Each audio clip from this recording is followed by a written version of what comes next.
Gracias, hermano Hugo, por sus palabras.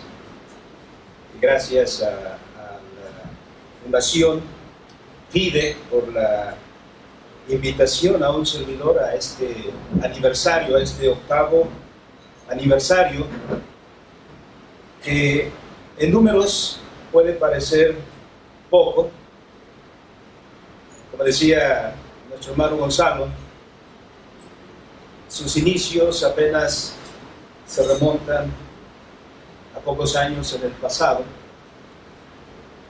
pero si medimos por el esfuerzo, por el trabajo y por los desafíos que han tenido que enfrentar, sin duda que esos pocos años son muy importantes en términos del reino de Dios. Por eso nos complace, hermanos, estar aquí con ustedes en este 8º aniversario, porque nos da mucho gusto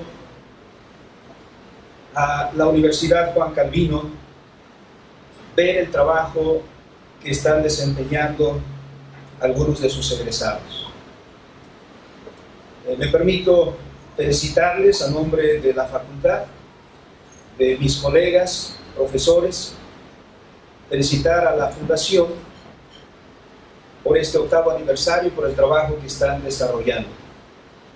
A la vez también pedir al Señor que no solamente sean 8 años, sino que el Señor bendiga, como lo ha prometido en su palabra, porque el Señor promete bendecir todo trabajo, todo esfuerzo que se hace siempre bajo la soberanía de Dios, y que con el objetivo de cumplir lo que las Escrituras nos enseñan, y que se resume en la pregunta y la respuesta 1 del Catecismo Menor de Westminster. El fin principal del hombre es glorificar a Dios y gozar de Él para siempre. En esta ocasión he sido invitado, y repito, gracias por la distinción, hermanos, a esta actividad, para presentar un escrito sumamente importante, que es parte del trabajo que hace FIDE, como hemos visto o escuchado en esta referencia histórica que ha hecho el presidente de FIDE.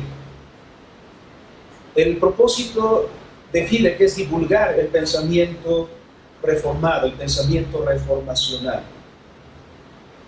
Leyendo un escrito del doctor Van der Walt, Ser humano, un don y un deber, él citaba también a un escritor en Sudáfrica que veía el cristianismo como lo vemos aquí en México, porque escuchamos que el porcentaje de cristianos evangélicos en México ha crecido en los últimos años. Algunos hablan incluso de que hemos llegado al 20% de la población en México. Y a pesar de eso, no somos una fuerza importante, una fuerza cultural en nuestro país. En el contexto sudafricano, aquel escritor decía lo siguiente: el cristianismo parece un río muy ancho, pero muy poco profundo. En nuestro país también los evangélicos podemos crecer en número y ser muchos, pero el impacto cultural no es en esa misma proporción. Algo está pasando. Si esta actividad fuera una actividad de sanidad cristiana, si nos hubieran convocado aquí para un evento de evangelismo, de alabanza, de música, este espacio sería insuficiente para albergar a los presentes. Pero puesto que se trata de un evento que tiene que ver con la filosofía, desde el mismo principio en que usamos el término filosofía, hay una desestimación ya de la invitación. Por eso su presencia es muy importante en esta ocasión. No se necesita ser filósofos para estar interesados en lo que está sucediendo en el pueblo cristiano. Y ese es el punto a donde nos lleva este escrito que presentamos hoy, una introducción a la filosofía cristiana, que es una presentación muy interesante que hace el doctor Speer, o Speer, su apellido es holandés, a la filosofía de un paisano suyo, el doctor Hermann Doyer, y que conocemos como la filosofía de la idea cosmonómica.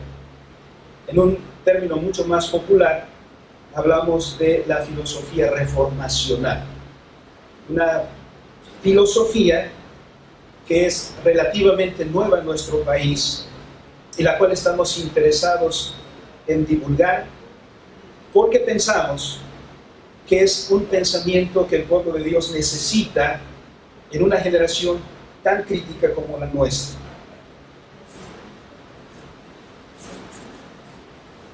¿Cuántos ya tienen su texto, hermanos, allí en sus manos? Así que, claro, no es una clase, no estoy acostumbrado mucho al aula para una clase, pero el tiempo no nos dará para tal evento. Pero sí quiero introducirles a la vez y contextualizar y trazar los lineamientos que me parecen sumamente importantes de este escrito para que ustedes lo lean y además lo regalen, lo obsequien a los jóvenes cristianos, a los profesionistas cristianos y a todo el pueblo de Dios, porque es un tema sumamente importante.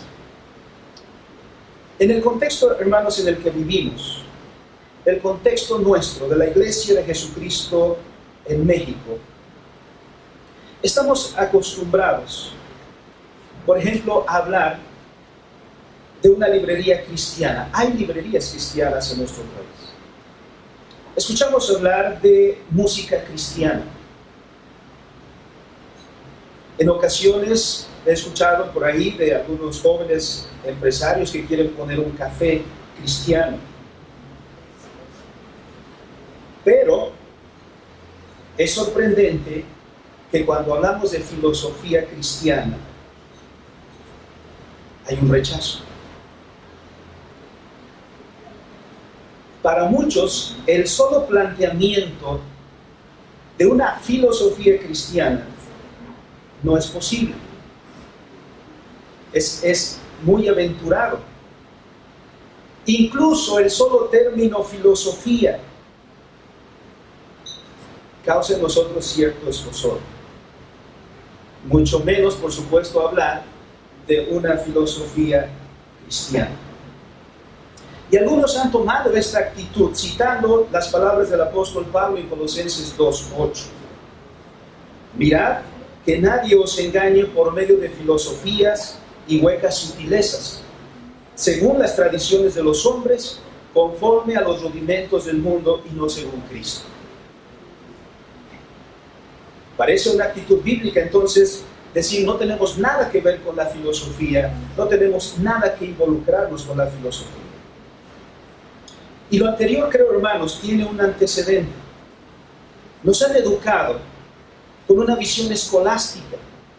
El cristianismo que echó raíces en nuestro país es un cristianismo con un fundamento escolástico, con una división en la vida, con un dualismo, como lo llamamos.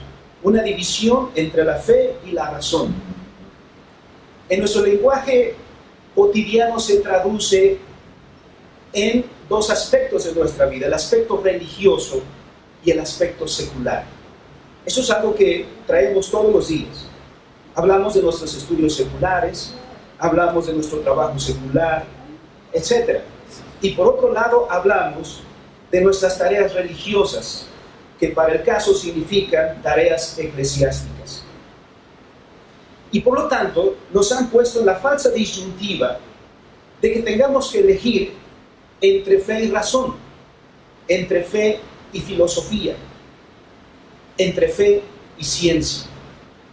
Y el cristianismo parece haber tomado en nuestro país la decisión de preservar la fe, y para preservarla, entonces rechazar todo lo que tiene que ver con filosofía, ciencia y razón. En algunos sectores es posible que se haya hecho incluso hasta el punto de pensarse que entre más ignorante, más santo es la persona. Anhelar el conocimiento, querer conocer, querer prepararse, anhelar una profesión y anhelar los grandes grados académicos parece ir en el sentido de infidelidad a nuestro Señor. Esto es algo que tenemos que descubrir y evidenciar, porque nuestro compromiso cristiano es un compromiso integral que nos involucra en todo nuestro ser al llamado que nos hace el Señor en las Escrituras. Como cristianos, tenemos pues que reflexionar sobre este propósito. Ser cristianos no impide ser seres pensantes. Ser cristianos no impide filosofar. El apóstol Pablo no estaba diciendo no filosofen. El apóstol Pablo no estaba diciendo no a la filosofía. Estaba identificando claramente un tipo de filosofía y decía, tengan cuidado de esa filosofía. Porque por otro lado, el mismo apóstol Pablo habla de renovar nuestro pensamiento, habla de renovar nuestra mente, en Romanos 12:2, por ejemplo. El mismo apóstol Pablo, y no solo él, sino en todos los libros de la Escritura, se habla de que hemos sido llamados a una tarea de grandes dimensiones, de implicaciones culturales. Pero por nuestro pensar escolástico, hemos dejado el ámbito de la ciencia y de la filosofía en manos de los incrédulos. Y de ser cabeza, como el Señor nos llamó a ser, hemos pasado a ser cola. En la vida cotidiana eso se traduce en liderazgos poco eficaces. Ciertamente hay cristianos en todas las áreas de la vida. Hay cristianos en la política, hay cristianos en la economía, hay cristianos en la academia. En todos los ámbitos hay cristianos. Pero ¿por qué no se ha manifestado su presencia y su liderazgo cristiano en esas áreas? Porque no piensan como cristianos en esas áreas. Han bebido de las mismas fuentes de los incrédulos. Y aunque son miembros de la iglesia evangélica y aunque pueden ser salvos, sin embargo, su desempeño en el liderazgo a que han sido llamados carece de fidelidad a la palabra de Dios. Es en ese contexto, entonces, en el que se vuelve significativo el esfuerzo de Fide. Es por eso su importancia. Y como hemos escuchado, batallas no han hecho falta, momentos de desánimo no los desconocen, pero es necesario que nos mantengamos en pie. Las implicaciones de nuestra fe son grandes para la vida de la iglesia en nuestro país, en México.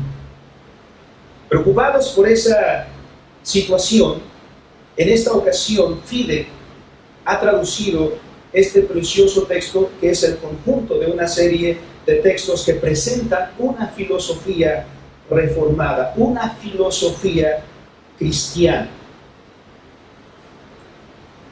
El texto del Dr. Spire, una introducción a la filosofía cristiana, concepto y quehacer de la filosofía, que es, como hemos mencionado, una presentación al pensamiento filosófico del Dr.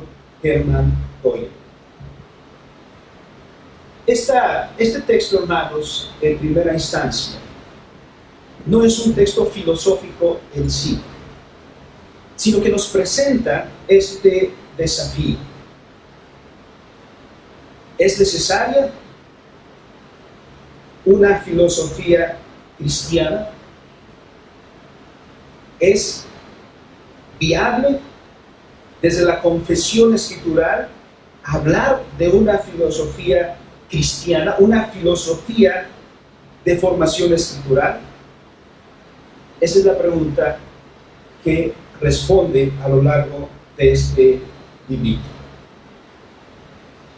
Y adentrándonos en eso, nosotros que no somos filósofos, nosotros que tenemos otros llamados en el mundo de Dios,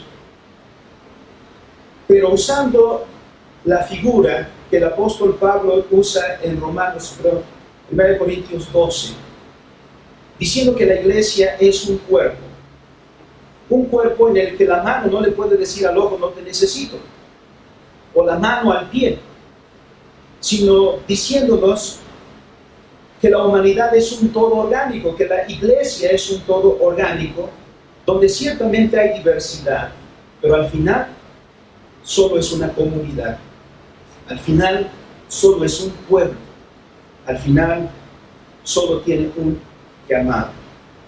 Por lo tanto, que no seamos filósofos, compete a nosotros el saber cuál es el llamado que tenemos y que podemos, si bien algunos son llamados a ser filósofos, todos como pueblo de Dios trabajamos orgánicamente para traer a la realidad el reino de Dios en su concretización en las tareas cotidianas. Por principio, la palabra filosofía presenta un desafío. Como he mencionado, a veces la rechazamos de principio. Eso lo hemos vivido mucho nosotros, seguramente en FIDEC, seguramente en los profesores de nuestra facultad. En las conferencias, en los foros a que hemos sido invitados, hemos visto ese rechazo a la sola palabra filosofía, cuando estamos hablando de filosofía. Por eso para nosotros es muy necesario comenzar por aclarar este término. ¿Qué es filosofía? La palabra es comúnmente usada, dice el doctor Speyer, en doble sentido, o con dos sentidos. Por una parte, denota el resultado de la actividad filosófica, es decir, es sinónimo de un sistema filosófico, como hay muchos, como los que ustedes conocen.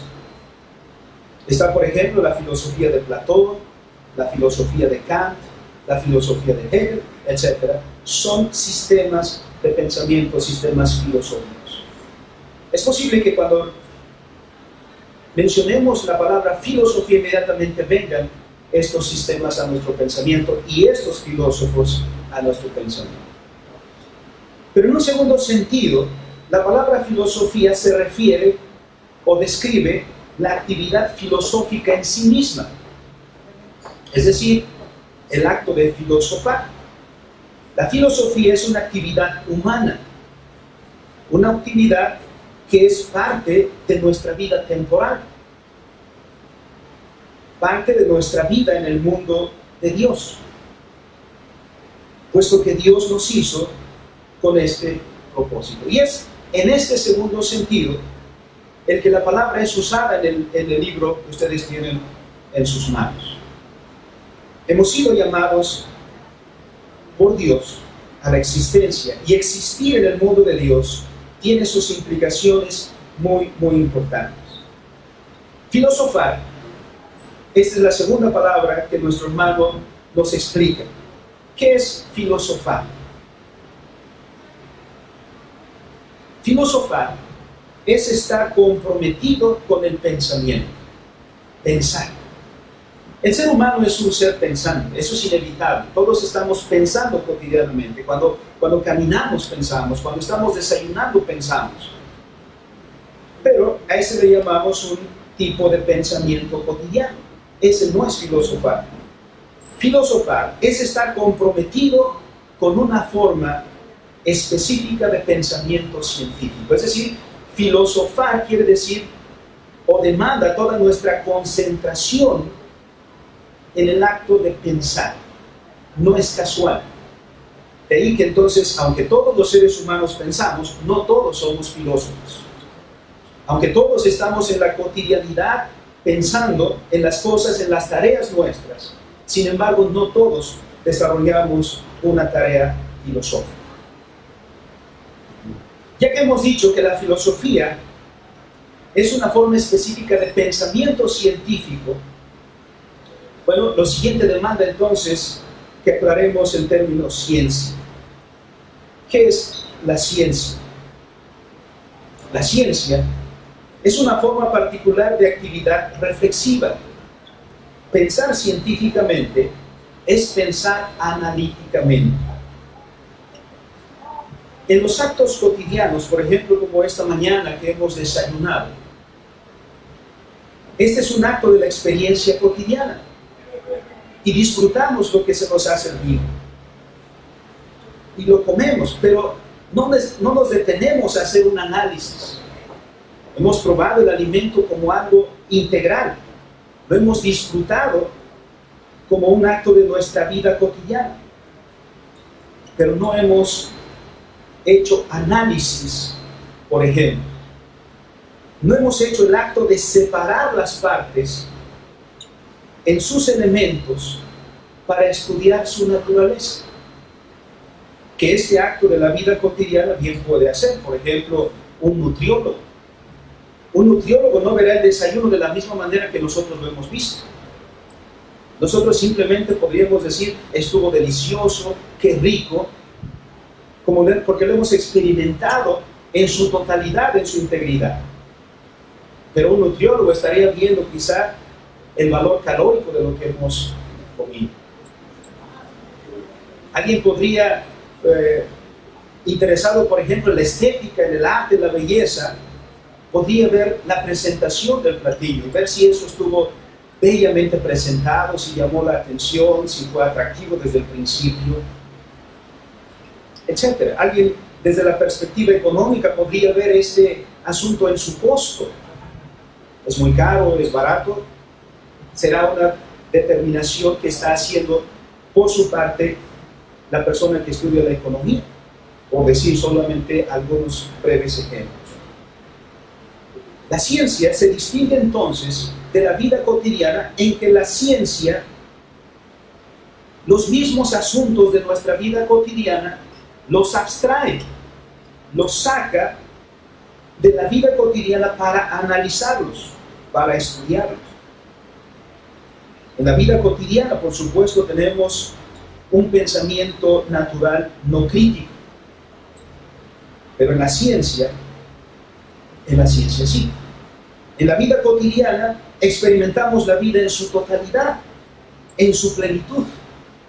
Todos los aspectos que después se descomponen están presentes en los actos cotidianos nuestros.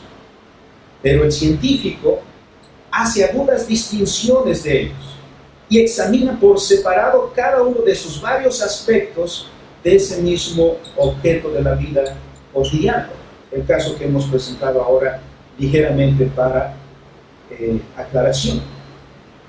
El pensamiento científico es discriminativo. El científico debe ponerse a cierta distancia del objeto de investigación para hacer su análisis.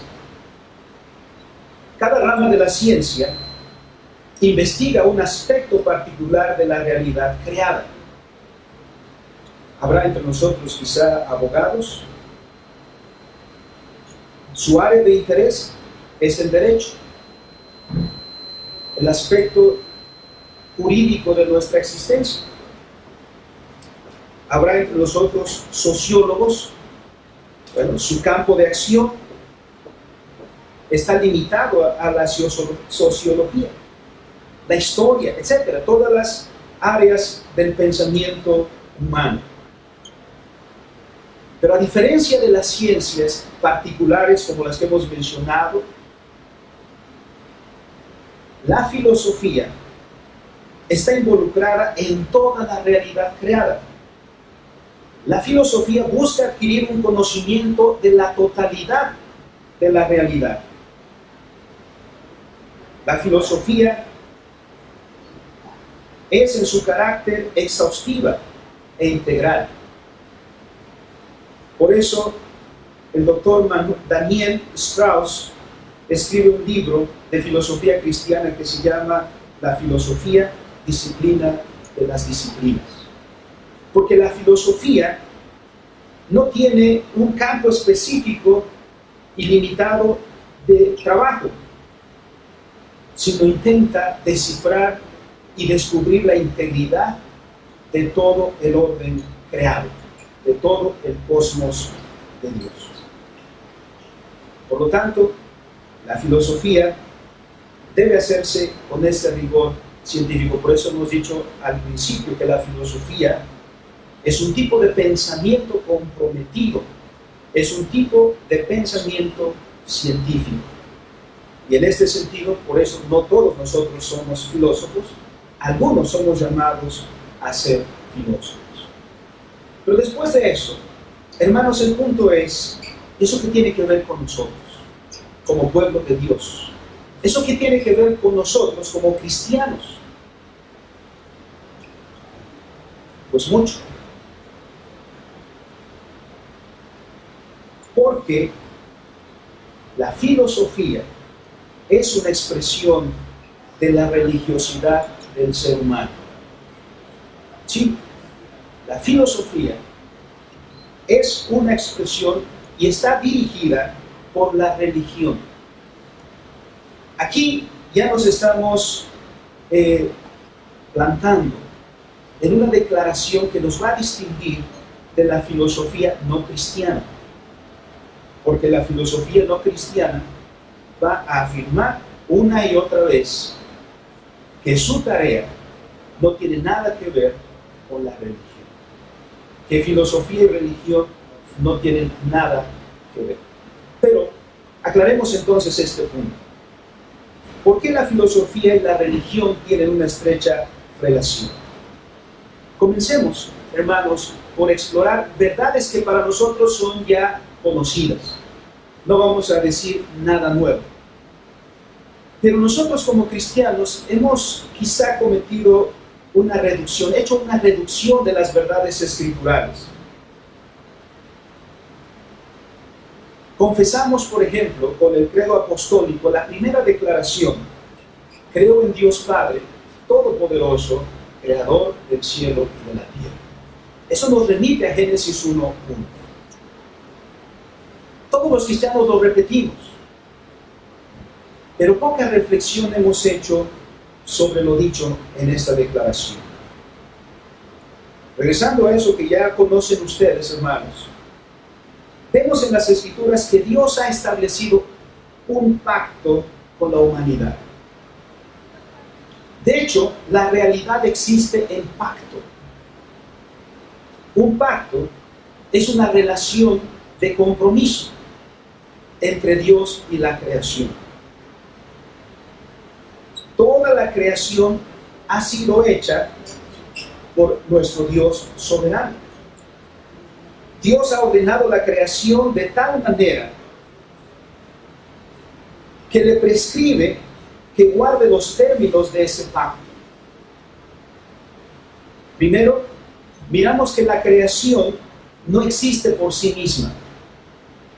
Esa es una distinción, ese es un principio distintivo del pensamiento cristiano. El cosmos no es una casualidad.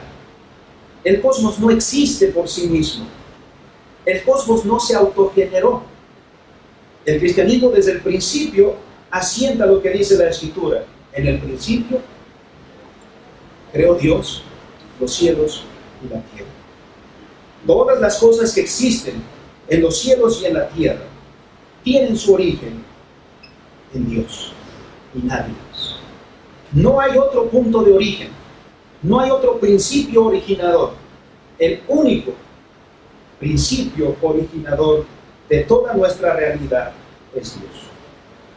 Y Dios, como tal, detenta sus derechos soberanos sobre la obra de sus manos.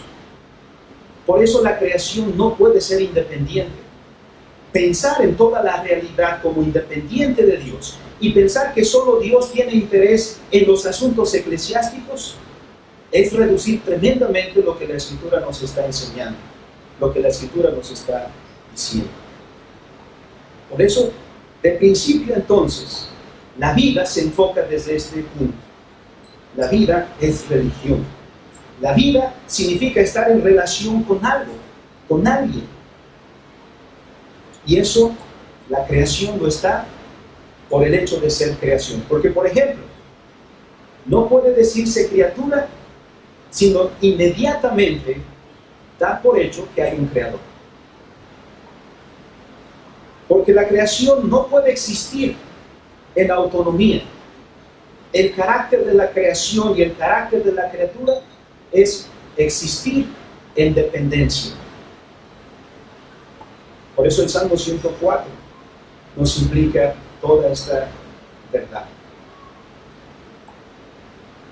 Dios no solamente creó todas las cosas, sino que estableció ese pacto directamente con el hombre, que aunque en Génesis capítulo 1, capítulo 2 y capítulo 3 no encontramos la palabra pacto en sí, en el capítulo 9 de Génesis sí. Y los que saben, hermanos, porque traen ese pensamiento, en el capítulo 9 de Génesis, Dios habla con Noé. Y cuando Dios habla con Noé, es como si Dios estuviera hablando con Adán. Ustedes ven los mismos términos de Génesis 1 y Génesis 2, repetidos en Génesis 3. En Génesis 9, perdón. Dios hace un pacto con el hombre, incluyendo a toda la creación.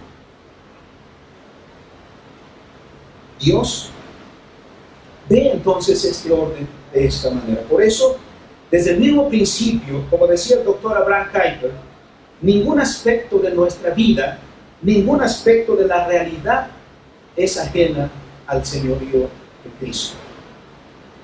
Dios, sobre cada centímetro cuadrado de su realidad, tiene el reclamo: esto es mío. En segundo lugar, tenemos este principio. Dios ha dado al hombre una tarea cultural. Génesis capítulo 1, versículo 28. Incluso el versículo 26, cuando dice Dios, hablando hacia sí mismo, hagamos al hombre. Nuestra existencia como seres humanos, y aquí nos diferenciamos de muchas posturas que están en boga hoy en día y que fundamentan las filosofías que estamos escuchando y que se divulgan por todos los medios. Aquí se distingue. Porque Génesis 1:26 nos dice que la razón de nuestra existencia, de su existencia, es Dios.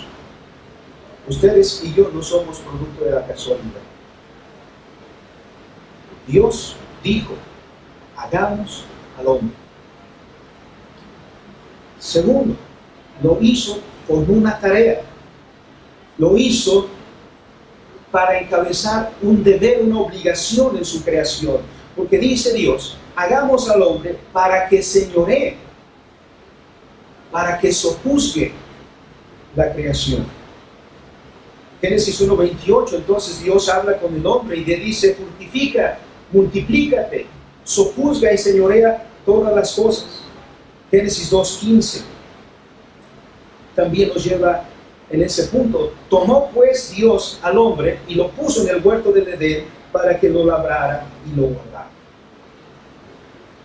Dios pues no está interesado en un aspecto de nuestra vida, en el aspecto cultico, en el aspecto dominical de nuestras vidas, sino Dios está interesado en nuestra vida en su integridad. El 100% de nuestra existencia, el 100% de nuestro tiempo le pertenece a Dios. Por eso podemos decir que la vida de la raza humana entera, no de los cristianos solamente, sino la vida de la raza humana en su totalidad, debe estar dedicada al servicio de Dios. Estos son dos principios fundamentales para desarrollar una visión cristiana de la ciencia, una visión cristiana de la filosofía, por supuesto.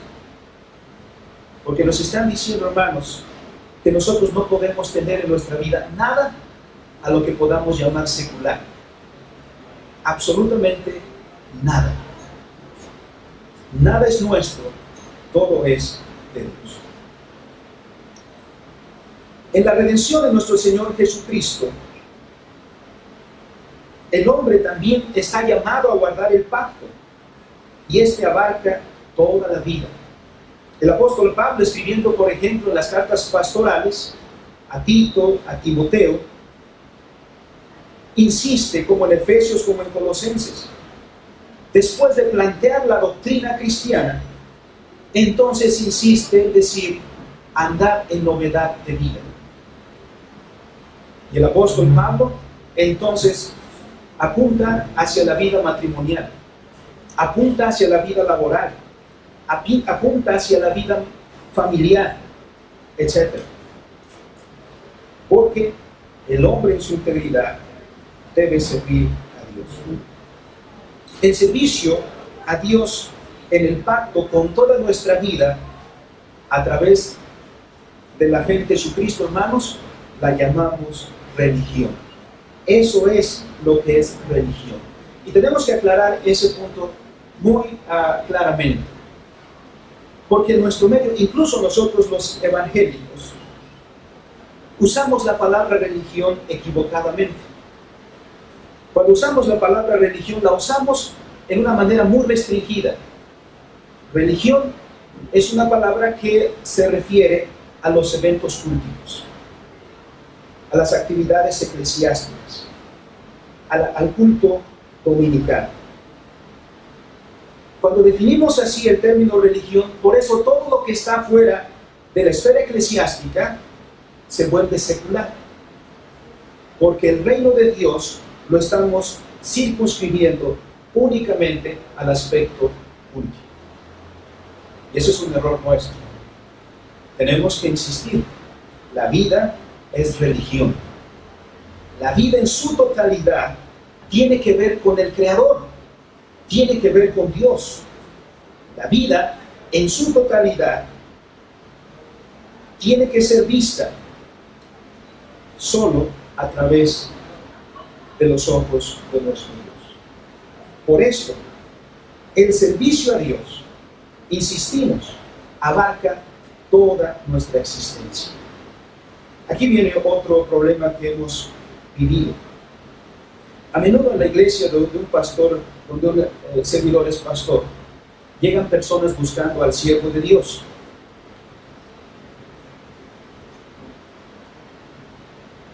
En un sentido general, el siervo de Dios ha llegado a ser solamente el pastor.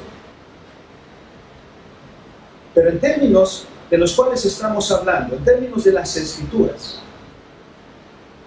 todo ser humano es siervo de Dios. Ahora, la cosa es que hay buenos siervos y hay malos siervos. Esa es la única diferencia.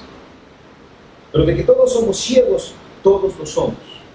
No todos somos pastores, tampoco todos somos ingenieros, tampoco todos somos arquitectos, tampoco todos somos abogados. Pero que todos somos siervos de Dios, eso es ineludible. Por lo tanto, el hombre debe adorar a Dios con todo lo que hace, y la ciencia es parte de nuestra vida. La ciencia es parte de nuestra adoración a Dios. Es una tarea, la ciencia, que está implícita en el mandato cultural de señorear y de sojuzgar la creación. Por eso no hay ningún conflicto entre ciencia y fe, entre cristianismo y ciencia. No hay ninguna contradicción. La filosofía viene pues entonces a ser algo religioso, algo que está en servicio a Dios con todo el corazón. Por eso, sin ningún temor, podemos decir que la filosofía es una parte de nuestro llamado temporal a servir al Señor en su mundo. Ese es nuestro llamado, hermanos. La tarea pues no debe ser vista con suspicacia. La tarea de la filosofía no es algo que debemos ver con suspicacia entre nosotros, sino alentarla, incentivarla, desarrollarla, porque es parte de nuestro mandato cultural y de nuestro ser religioso y de nuestro servicio entonces a Dios en este mundo que Él nos ha dado. Además, la filosofía no está exenta, hermanos, de los eventos cotidianos que vivimos los cristianos todos los días. Fueron los incrédulos los que hicieron esa distinción, que la filosofía pertenece a una élite de mentes superdotadas. Todos los demás, pobres de nosotros, ¿no? Somos vistos así. Los filósofos en algunas ocasiones han dicho, bueno, les voy a dejar caer de las gotitas de mi sabiduría. Así como, qué suertudo eres que yo te voy a decir algo. Pero si partimos de las Escrituras, no hacemos esa distinción en la realidad de Dios.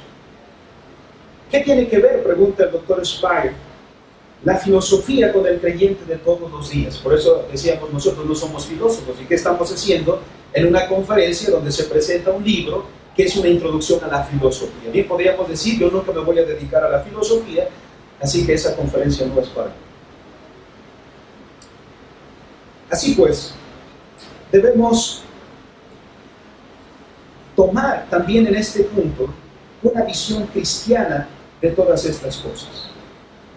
Dice las Escrituras en 1 Corintios 8:6, para nosotros, dice el apóstol Pablo, para nosotros, sin embargo, solo hay un Dios, el Padre, del cual proceden todas las cosas, y nosotros somos de Él, y un Señor Jesucristo, por medio del cual son todas las cosas, y nosotros por medio de Él.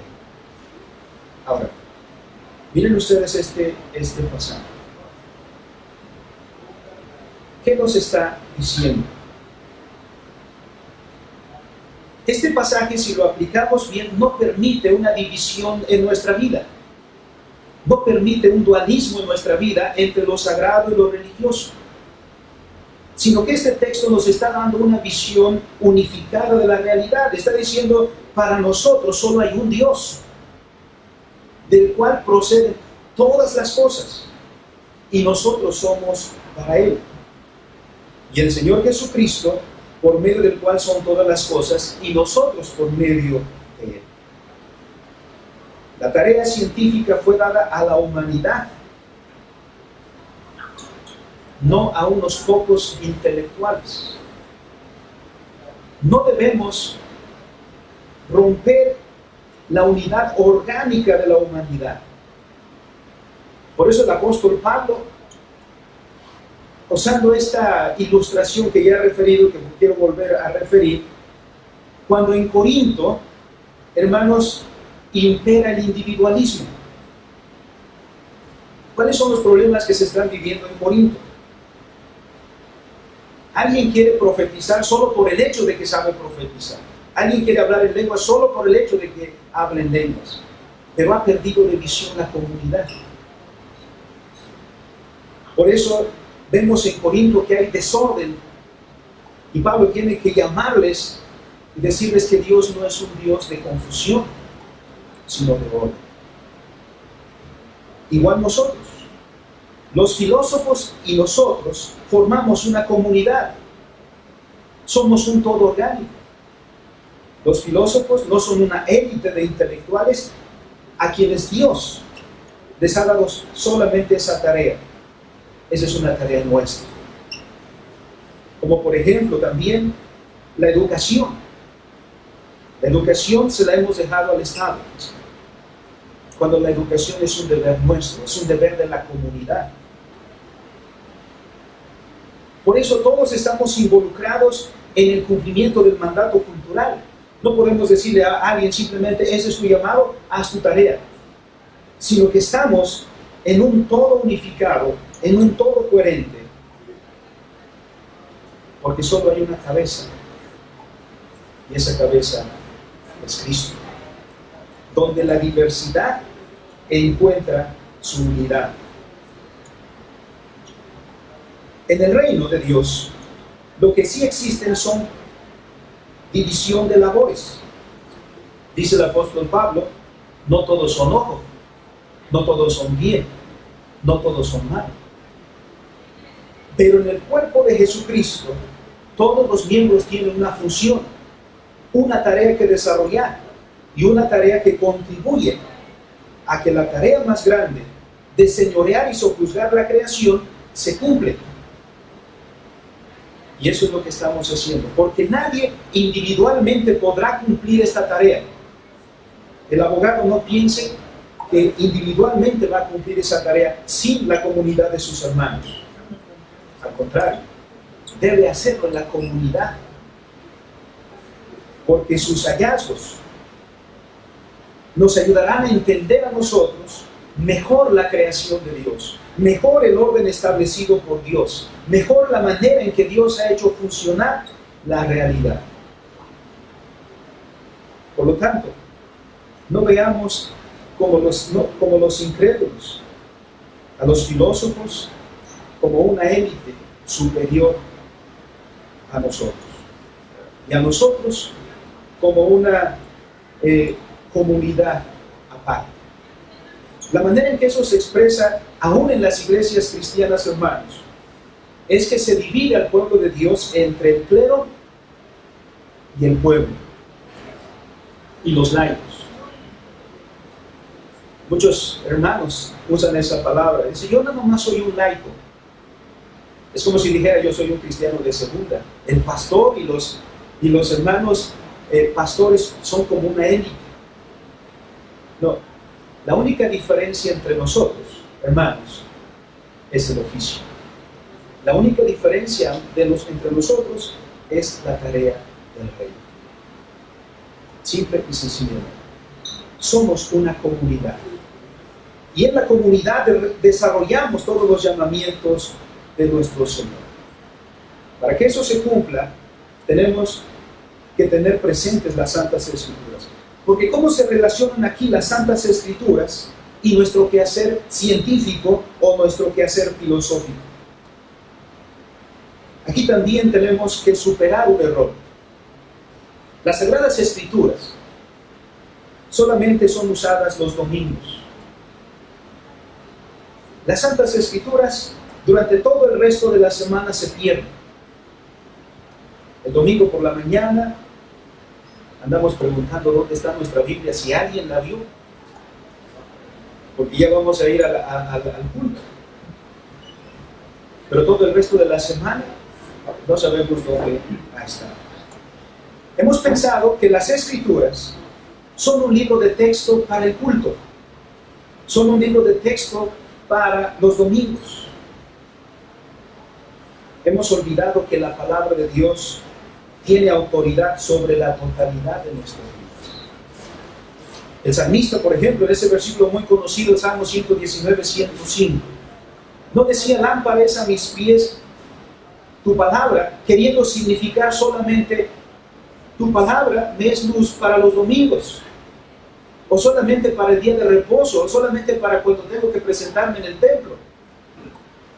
Él decía, lámpara es a mis pies tu palabra, queriendo decir con ello, tu palabra es una guía para mi vida, para todos los asuntos de mi vida.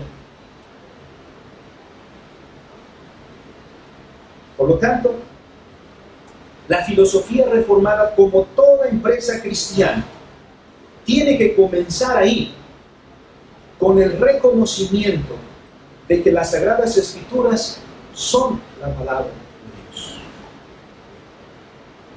En los últimos meses, hermanos, hemos estado en medio de cierta polémica, por ejemplo, los que sustentamos la teología o la filosofía reformacional. Porque han dicho de nosotros, no son cristianos. Algunos nos ven con suspicacias y no son cristianos. Otros no son reformados. Pero miren, el principio fundamental para lo que hacemos es este principio que es no negociable. Reconocemos que nuestro quehacer comienza con las Sagradas Escrituras y que estas son la palabra de Dios. Ahora, dos errores debemos cuidarnos de ellos. Uno, el biblicismo. Hacer filosofía cristiana o hacer la ciencia cristiana, hermanos, no implica ser biblicistas. Es decir, un versículo para cada cosa. Algunos hermanos han estado en algunos otros lugares, en algunos otros eventos, y de repente han llegado a decir, estos son muy bíblicos. ¿Y qué significa o qué quieren decir cuando dicen, esto es muy bíblico? Es porque le llenaron de versículos de la Escritura. Sin embargo, un discurso puede estar lleno de versículos de la Escritura y sin embargo, no ser escritural. Ser escritural o ser bíblico no significa que para todo tenemos un versículo. Algunos han llegado hasta este punto curioso. Me decía un hermano extrañado, me invitaba a que orásemos por un enfermo. Y él me decía sorprendido lo que él había hecho, porque había invitado antes a otra persona. Y digo, sí, vamos a orar por tu enfermo. Y dice, cuando llegó nos pidió Biblias. Y al enfermo le puso una Biblia en la mano derecha, le puso otra Biblia en la mano izquierda, le puso otra Biblia en los pies, le puso otra Biblia en el vientre y le puso otra Biblia en la cabeza. Y dice, ahora sí vamos a orar para que se sane. Hemos llegado hasta esa expresión sectaria en muchos aspectos, hermanos. Tenemos que tener cuidado. Eso no significa ser cristiano, eso no significa ser bíblico. Ser bíblico, ser escritural es entender el pensamiento y la voluntad de Dios. Otro de los errores que debemos evitar, hermanos, es pensar que las Escrituras son un libro de texto para alguna ciencia, obviamente para la filosofía. La filosofía cristiana no está porque usamos la Biblia como libro de texto. Algunos podrían, para eso, por ejemplo, apelar al libro de Proverbios, o al libro de Eclesiastés, o al libro de Job, por ejemplo. Pero estos no son libros de texto para ninguna de las ciencias. La Biblia ciertamente habla de historia, por ejemplo. La Biblia también, por ejemplo, trata asuntos históricos, por ejemplo. Pero no es un libro de historia, no es un libro de derecho, por ejemplo, aunque trata muchas leyes, por ejemplo, sobre todo el Pentateuco. Las Escrituras son la palabra direccional de Dios. Por eso las Escrituras señalan algunos principios que debemos tomar en cuenta en nuestro quehacer filosófico, en nuestro quehacer científico. ¿Cuáles son estos principios? Algunos ya los hemos mencionado, vamos a repetirlos otra vez. En primer lugar, el origen, la preservación y la dirección del universo. Ese es un principio que las Escrituras nos insisten. Por ejemplo, Salmo 24:1, de Jehová es la tierra y su plenitud, el mundo y los que en él habitan. El Salmo 104, el Salmo 148, por ejemplo, también. En el Nuevo Testamento no hace falta, porque en el capítulo 4 de Apocalipsis, por ejemplo, el profeta dice, Señor, digno eres de recibir toda la honra y toda la gloria, porque tú creaste todas las cosas y por tu voluntad existen y fueron creadas. Las Escrituras entonces nos enseñan este principio, que el origen de nuestra realidad, la preservación de nuestra realidad y la dirección de nuestra realidad, de todo el universo, está en Dios. Esto es lo que Juan Calvino enfatizó. Esto es lo que quiere decir la soberanía de Dios. La soberanía de Dios no es una doctrina abstracta. La doctrina de la soberanía de Dios es esto, que el señorío de Dios es sobre toda la realidad creada. Por eso el cristiano no puede ver ninguno de sus emprendimientos culturales ajeno a este principio. Porque donde quiera que se mueva la realidad, allí estará mirando el orden establecido por Dios. El que se dedica a la biología está estudiando el universo de Dios. El que estudia la ingeniería está estudiando otro aspecto de la creación de Dios. Y así, cada uno de los quehaceres del ser humano en el cumplimiento del mandato cultural está ante la maravillosa obra de la creación, la cual depende en todos sus aspectos del único y soberano Dios.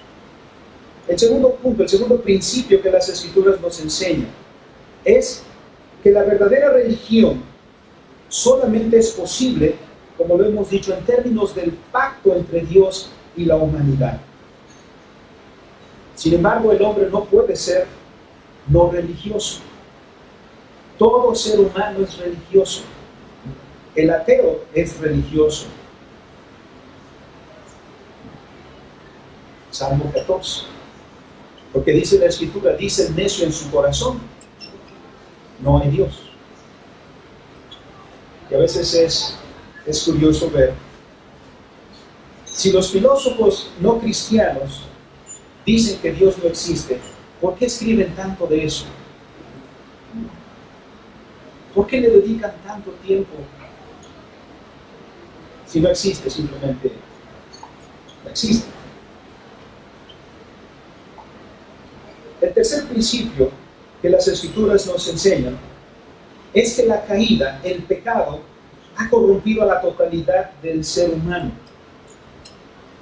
Aquí tenemos también, hermanos, que recuperar la idea bíblica de pecado, la cual, por la influencia del escolasticismo, se redujo y solamente se definió como algo moral. Y entre los cristianos evangélicos tenemos incluso esta idea: pecado es fumar, pecado es tomar, pecado es bailar.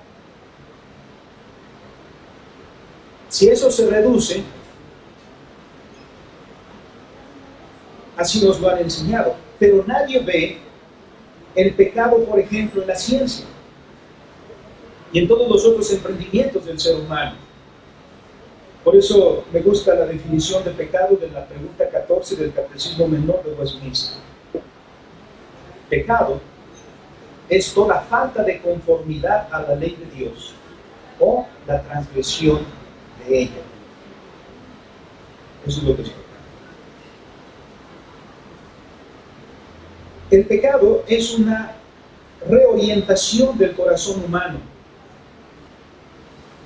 de estar en relación con Dios a estar en contra de Dios. Por lo tanto, todo emprendimiento del hombre caído está en contra de Dios. Todo ejercicio del ser humano fuera del pacto se vuelve un emprendimiento anti Dios. No es neutral. Por eso la ciencia no es neutral, no existe la neutralidad. Puesto que todo comienza en el corazón, donde se confiesa a Dios o se rechaza a Dios, nada, ni siquiera el comer, es neutral. Por eso el apóstol Pablo dice: si comes o si bebes, hazlo para la gloria de Dios. Pero debemos ser conscientes de que el pecado entonces ha afectado también este aspecto del quehacer humano, puesto que el pecado no significa solamente una afectación en la esfera moral, sino que el pecado significa un cambio de dirección en el corazón, que es el centro religioso del hombre. A eso hacía referencia nuestro Señor Jesucristo, cuando los fariseos enfatizaban o señalaban a alguien porque no se había lavado las manos 7 veces. El Señor Jesucristo dice: no hace daño lo que entra, sino lo que sale, porque lo que sale, sale del corazón. Mateo capítulo 15. Por lo tanto, a eso se refiere Isaías cuando dice que estamos desde la mollera hasta la planta de nuestros pies, no siendo otra cosa sino hinchazón y podrida llaga. Todo lo que hacemos está orientado desde el corazón en una acción anti Dios. Pero bendito sea Dios, que también nos enseña la redención en Jesucristo. Nuestro Señor Jesucristo vino no a redimir las almitas. Hoy hemos reducido el evangelismo a eso, a rescatar las almas. La salvación significa la redención del hombre completo, del hombre total, del hombre integral. El Señor Jesucristo vino, dice San Juan, a buscar y a salvar lo que se había perdido. Por eso, ¿quién se perdió? Sino aquel hombre que Dios creó, como leímos en Génesis 1, a quien Dios encargó todo el desarrollo de su creación, que por el pecado se perdió, pero que en Cristo viene a redimir y con ello a reorientar, a reubicar al hombre para el ejercicio correcto de su oficio como profeta, sacerdote y rey, como mayordomo de la creación. Por eso, hermanos, la función de la Escritura en nuestra vida es ser guía divina que nos debe conducir también en el pensamiento científico del cristiano. Esa es su tarea. Por eso las Escrituras son un libro para toda la vida. No es un libro para el culto, es un libro para toda nuestra existencia. Por eso Pablo insiste en que debemos ver la vida en su integridad y renovar toda nuestra existencia. Por eso no es posible confesar a Cristo y no trabajar en la renovación de nuestro pensamiento. El apóstol Pablo, como lo he mencionado en Romanos 12:2, dice: no os conforméis a este siglo, sino renovaos transformaos por medio de la renovación de vuestro entendimiento, para que comprobéis cuál es la buena voluntad de Dios, agradable y perfecta. Por eso, los cristianos tenemos el llamado también a involucrarnos en el problema filosófico. ¿Por qué? Porque debemos redirigir la filosofía, restablecerlo a su principio correcto. Y requiere, hermanos, un esfuerzo intelectual y un estudio serio. A veces se nos critica cuando decimos sobre cualquier asunto en la vida: si Dios quiere. Como si eso significara que decimos algo y nos sentamos a ver qué sucede. ¿No? Como dice Santiago, hacemos planes, hacemos proyectos, decimos iremos aquí, iremos allá, haremos esto, pero sobre todo eso, siempre diremos: si Dios quiere. Es decir, lo ponemos en las manos de nuestro Dios. La filosofía también. La filosofía no es un trabajo sencillo de hacer. La filosofía requiere y la ciencia requiere un involucramiento serio, un trabajo intelectual arduo, un estudio dedicado. No tenemos por qué ser menos rigurosos que los incrédulos, porque ese es el llamado nuestro, hermanos. Así pues, las Escrituras tienen un papel crucial para el desarrollo de nuestra vida, para el desarrollo de la vida cristiana en su totalidad.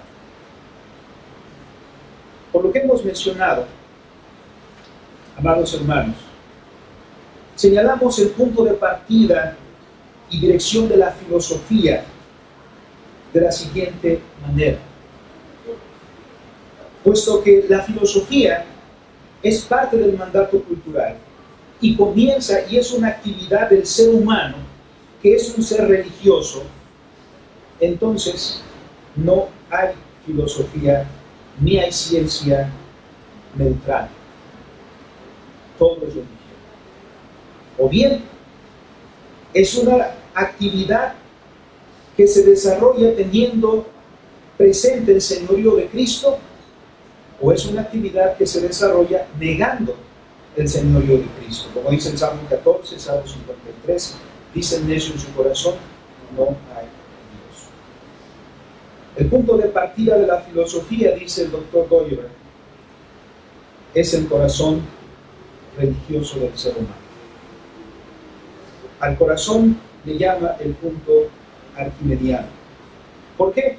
Porque nuestro punto de partida no puede estar separado de nosotros mismos, ya que cada una de nuestras actividades están comprometidas con lo que creemos. El filósofo, por ejemplo, no come filosóficamente. El médico no come científicamente. Ejerce una tarea, pero su vida la vive en su integridad, la vive como un todo. Ninguno se puede desprender de su yo. Por eso no existe la neutralidad en ninguno de los ejercicios humanos. En todo lo que hacemos, el que está comprometido soy yo, con lo que creo, con lo que tengo, con mis principios, con mi cosmovisión. Es esta cosmovisión que le da el fundamento precisamente a lo que hago. Y por eso, hermanos, las diferentes ofertas que tenemos de filosofía. Ustedes ven, no hay solo una filosofía, hay una diversidad de filosofías. Y en las otras áreas de la ciencia también hay una diversidad de propuestas, porque todo depende de este compromiso del corazón que tiene aquel que ejerce estas tareas. Ningún punto de partida puede estar por encima de la diversidad que está en el cosmos. El corazón humano, por lo tanto, no puede ser neutral. O ama a Dios o es hostil a Dios. Es renacido en Cristo Jesús o vive en apostasía. Ese es el fundamento, entonces, para todo lo que se hace en el mundo de Dios. Por lo tanto, la dirección que se le imprime a todo quehacer humano depende de la confesión del corazón. Desde la caída y desde la obra redentora en Cristo, una radical e irreconciliable antítesis se ha levantado dentro de la comunidad religiosa, es decir, dentro de la humanidad. La filosofía está determinada religiosamente y por consiguiente seguida por uno o dos caminos que corresponden a los dos estados del corazón humano. O el corazón está dirigido hacia Cristo y confiesa a Jesucristo como su Señor y por lo tanto como dueño de toda su existencia, o el corazón vive en apostasía, es decir, en una dirección anti-Dios, anti-Cristo. Y lo que hace en este punto, en esta dirección, es buscar en su actitud humanista el honor de la soberanía del hombre. Así que finalmente tenemos dos direcciones y dos posibilidades. Solamente estas dos posibilidades. O hacemos lo que hacemos bajo el señorío de Cristo, que cuando Pablo decía, si comes, si bebes, hazlo para la gloria de Dios, y agregaba, y todo lo demás. ¿Qué es todo lo demás? Si dos tareas tan sencillas y tan cotidianas como comer y beber deben ser conscientemente hechas para la gloria de Dios, entonces dígame qué otra tarea del hombre no debe ser también calificada por este principio.